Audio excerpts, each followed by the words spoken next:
세상에는 사람이 겪은 일이지만 사람의 힘으로는 알아낼 수 없는 죽음들이 많이 있습니다. 미제 사건이라고 불리는 살인 사건이 보통 이러한 경우에 속하는데요.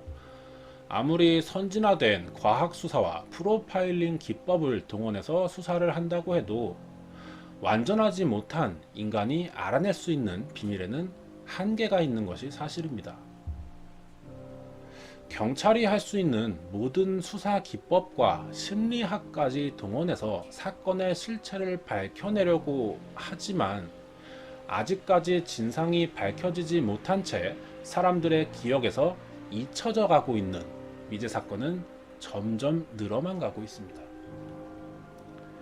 이번에 알아볼 도남동 살인 사건도 앞에서 말한 경우 중에 하나에 해당이 되는데요. 이 사건은 피해자가 명문대 출신의 재력가 집안의 며느리라고 하는 점에서 언론으로부터 많은 관심을 받아서 크게 다뤄졌던 사건이기도 합니다. 하지만 이 사건도 범인을 추적할 만한 증거가 없어서 아직까지도 경찰청의 미제 사건 파일 속에서 나오지 못하고 있습니다.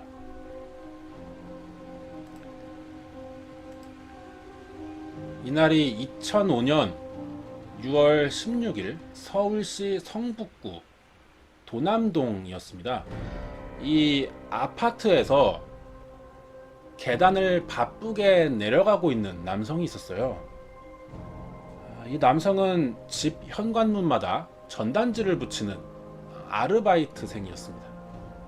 전단지 아르바이트 일은요, 아파트 가장 위층부터 계단을 이용해서 한 층씩 내려가면서 집 현관문마다 전단지를 붙이면서 1층까지 내려가는 일이에요. 그렇게 계단을 내려오면서 전단지를 붙이면서 다음 현관문 앞에 서게 됐죠. 남성은 똑같이 전단지를 꺼내 들었고요. 테이프를 뜯으려고 하는데 그 순간 이 문 너머에서 심각한 악취가 새나오는 것을 느낍니다. 이러한 냄새는 처음 맡아봤는데 참을 수 없을 정도로 심하게 코를 찌르는 악취 때문에 직감적으로 이 집에서 무슨 일이 벌어지고 있다는 생각이 들었어요. 그래서 초인종을 눌러서 안을 확인하려고 했지만 아무도 문을 열어주지 않았습니다. 그래서 혹시나 하고 이 현관문 손잡이를 잡고 조심스럽게 돌려봤죠. 그랬더니 문이 열리는 거였어요. 이 남성은 문을 반쯤 열어보고는 안을 들여다봤는데 집안이 좀 이상했습니다. 집안에는 가구나 가전제품 등이 하나도 놓여있지가 않는 것이었어요. 더 자세하게 확인을 해보기 위해서요, 집 안으로 들어갔답니다. 그리고 나서야 이곳이 아직 사람이 들어와서 살지 않는 미분양된 아파트라는 것을 알게 되었다 그래요.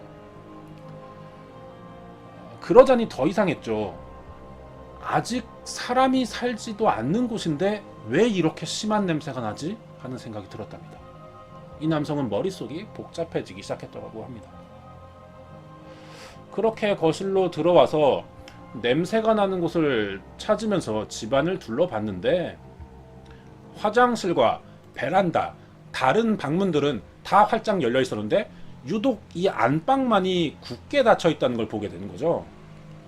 이곳이다 라는 생각에 안방문을 열어봤어요.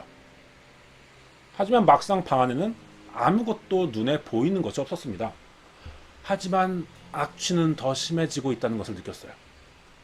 곧 이어서 이 안방 안에 다시 닫혀있는 문 하나를 더 발견하게 됩니다. 안방에 딸려있는 화장실이었죠. 이 남성은 이 문 너머에서 냄새가 새 나오고 있다는 것을 확신하게 되었고요. 불안한 마음을 누르면서 화장실 문을 열어서 안을 확인해 보는 순간 소리를 지르며 뒤로 주저앉게 됐습니다. 이날 전단지 아르바이트를 하던 이 남성이 맡은 것은 죽은 사람의 몸에서만 나는 송장 냄새였던 거죠. 남성은 떨리는 손으로 휴대폰을 꺼내서 경찰에 신고를 했고요. 몇 분 뒤에 경찰이 현장에 도착을 했습니다. 출입 통제선이 설치됐고 이 집은 며칠간 사건 조사가 이어졌어요.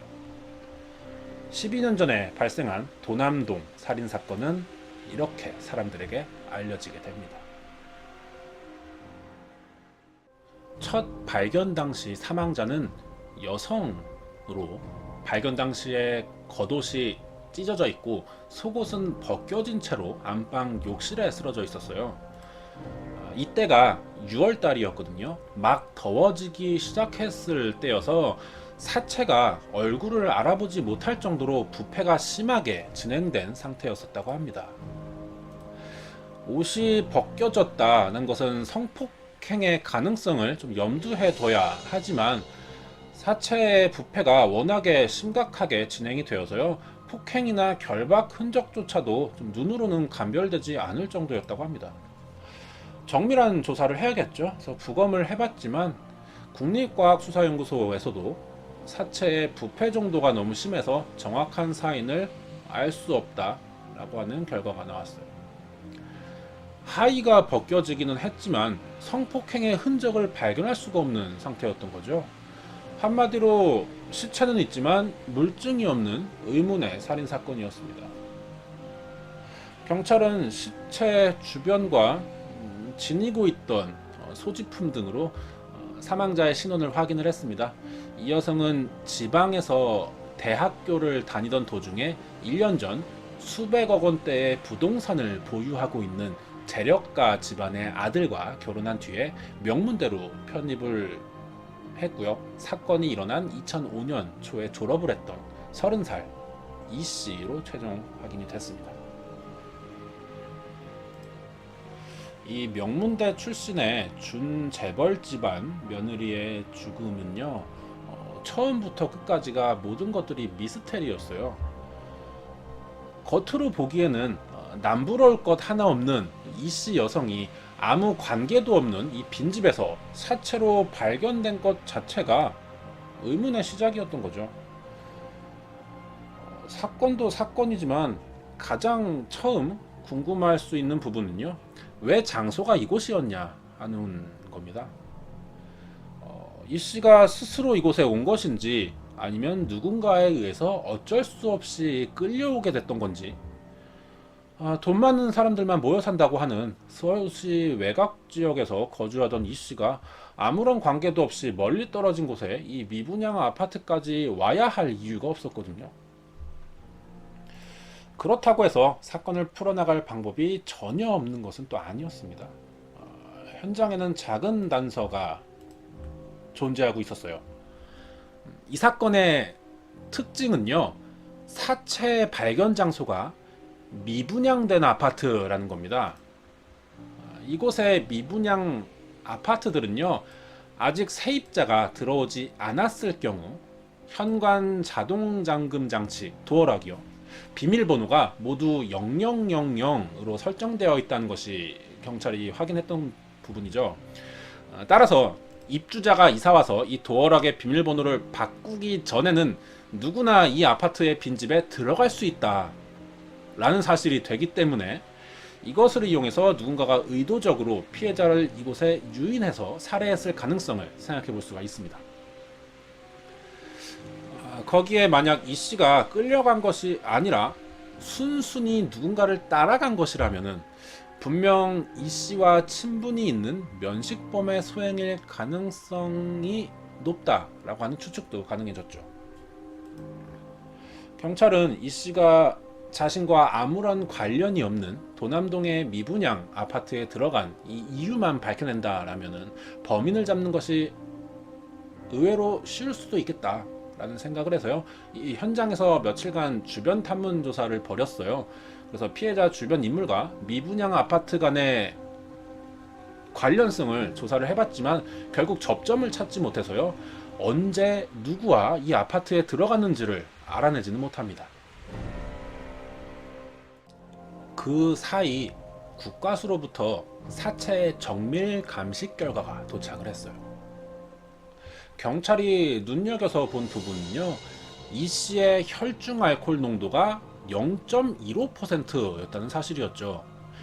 0.15라고 하는 수치는요, 보통 체격을 가진 성인 여성이 소주 한 병을 마셨을 경우에 이것과 가깝게 나오는 수치입니다. 하지만 주변 사람들의 말에 의하면은 이 씨라고 하는 여성은 평소 술을 잘 마시지도 못하고요, 술자리 자체를 즐기는 성격도 아니었다고 합니다. 이런 사람이 소주 한 병을 먹어야 나올 수 있는 알코올 수치를 보이고 있다는 점이 이상한 거죠. 아마도 이 씨는 사망 직전에 몸을 제대로 가누기가 힘들 정도로 취해 있을 것으로 생각이 들어요. 그렇다면은 왜 이 정도로 과다한 양의 술을 마시게 되었는지도 의문점이 됩니다. 이 씨가 평소에 혼자서 과음을 할 정도의 문제를 가지고 있거나 이런 고민을 가지고 있다라고 하는 정황도 드러나지는 않았거든요.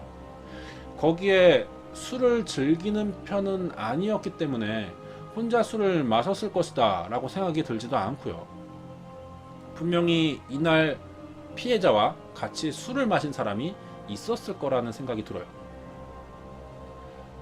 하지만 경찰은 누군가 술에 취한 피해자를 발견하고는 아파트로 끌고 들어가 살해했을 가능성에 좀 더 중점을 뒀다고 해요.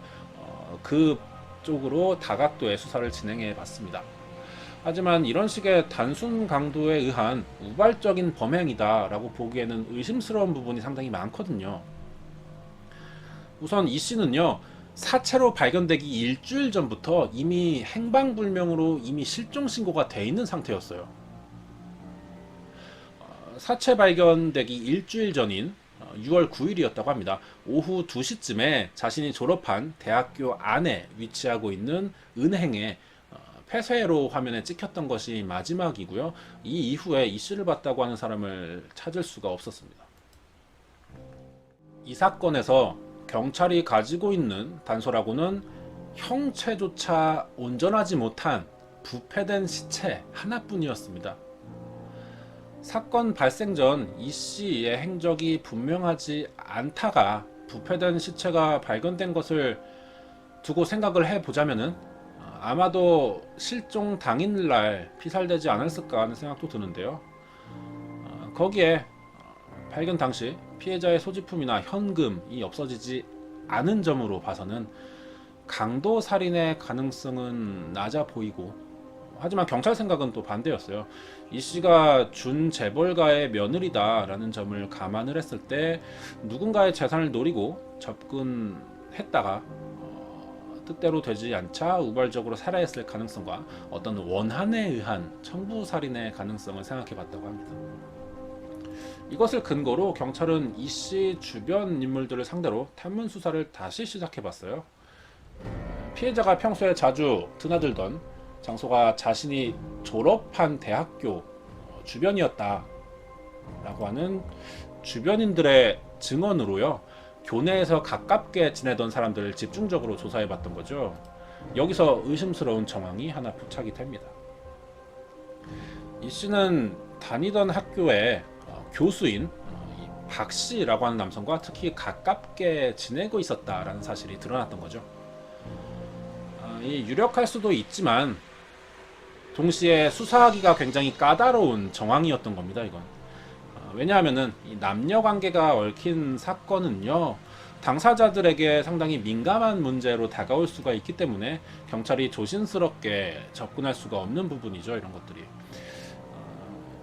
이러한 종류의 사건이 까다로운 이유는요, 심증이 있더라도 만약에 당사자가 부인해버리면은 입증할 수 있는 증거가 마땅치가 않아집니다. 그렇기 때문에 수사를 진행하기가 상당히 까다롭고요, 쉽게 접근했다가는 오히려 피해자나 유가족들에게 두 번째 상처가 될 수도 있다는 것도 상당히 문제점이죠. 이 씨와 이 박 교수는요, 이 씨가 재학 중에 학교 기념 행사를 준비하면서 둘이 친분을 쌓게 되었다고 합니다. 그 이후에 지속적인 만남을 좀 해온 것으로 알려져 있어요. 이것을 근거로 해서 경찰이 이 용의선상에 오른 박 교수를 소환을 합니다. 5차례에 걸친 조사를 진행해 왔죠. 이 조사 과정을 통해서 밝혀진 것은요, 실종된 당일날도 이 씨와 박 교수가 만났다라는 사실이었어요.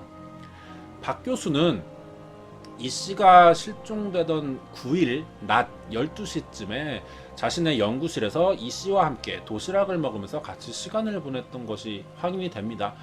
그러다 심증이 더 강해졌죠. 그리고 점심 식사 이후 이 씨의 행방이 확인이 되지 않는다라는 점에서 보자면은 이 박 교수라는 사람은요, 이 씨를 마지막으로 목격한 인물이 되기도 합니다. 정황상 박 교수라는 사람은 유력한 용의자가 될 수 있기 때문에 사건 당일날 이 씨가 사라지던 날 박 교수의 행적과 만났던 사람 등 알리바이에 대한 집중적인 조사를 해봤어요. 박 교수는 이 씨와 관련된 이러한 사건에 대한 의혹을 전면 부인했죠.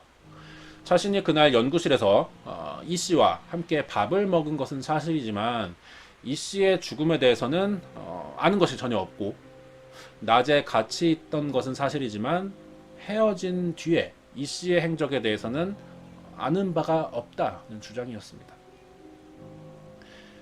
결정적으로 이 씨 사체 조사 과정에서 신체에 묻어있던 타액이 검출됐어요. 그래서 DNA 분석을 해봤지만 이게 박 교수의 것과는 일치하지 않는 것으로 판명이 되자 박 교수는 혐의를 어느 정도 벗게 됐고요. 그동안의 경찰 수사는 다시 원점으로 돌아가게 됩니다. 사건 현장에서는요, 사실 두 가지 증거물이 있었어요. 아파트 주방에서 이 씨의 머리카락과 남성용 와이셔츠 단추가 떨어진 게 발견됐었는데요. 이것들만 놓고 보자면은 정황상 사건 당일 이 씨와 범인인 사람은 서로 몸싸움을 했다라는 것을 추정할 수 있는 증거가 되겠죠. 머리카락이 빠지고 와이셔츠 단추가 떨어질 정도라면 상당히 격렬했을 거예요. 따라서 이 단추의 주인이 되는 사람은 범인일 가능성이 상당히 높죠. 하지만 이 단추 주인이 누구의 것인지는 끝내 찾아내지 못했습니다.